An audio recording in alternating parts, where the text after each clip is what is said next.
লোকসভা নির্বাচন হতে এখনো বছর খানেক বাকি রয়েছে, তবে এখন থেকে বিরোধীরা ঐক্যবদ্ধ শুরু করেছে।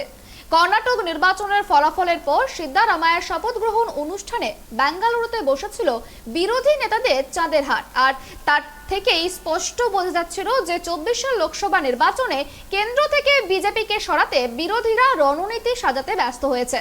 ঠিক তখনই নাগাল্যান্ড রাজ্যের বিজেপি রাজ্য সভাপতি তেমজেন ইমনাইলং 24 নির্বাচনকে নিয়ে ভবিষ্যৎবাণী করেন। তিনি ঠিক কি ভবিষ্যৎবাণী করেছেন দেখুন। प्रचंड बहुमत से एनडीए सरकार को, मोदी जी की सरकार को वोट मिलेगा और उसी का नेतृत्व में हम लोग चलेंगे।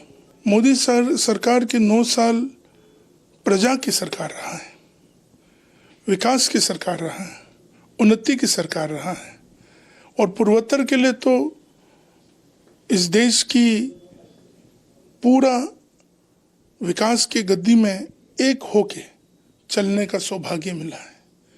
तो मोदी सरकार की जय हो।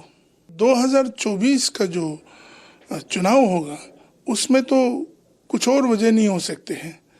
इस देश मोदी जी की विकास की दृष्टिता को देखा है, मोदी जी की अगुवाईता को देखा है और उसमें देश के युवा और देश के लोग, प्रजा जो है, उनको ही वोट देंगे और कांग्रेस की जो भी नीतियां होगा आने वाले समय उसका कोई ज़्यादा प्रभाव नहीं रहेंगे। प्रभाव अगर हम लोग सोचते हैं कि कर्नाटका की जीतने के कारण वो लोग देश में 2024 में बहुमत ला पाएंगे, वो सत्य बात नहीं है। लोगों की प्यार मोदी जी के साथ है। इस देश की उत्तर से लेके दक्षिण तक, पूर्व से लेके पश्चिम तक लोग जानते हैं कि मोदी जी को ही चाहिए। मोदी जी की अगुवाई में ही इस देश का राष्ट्रीय हित में आगे बढ़ने का, विकास में बढ़ने का और सारे दुनिया में हमारी देश की छवि को बनाने का ये मौका है।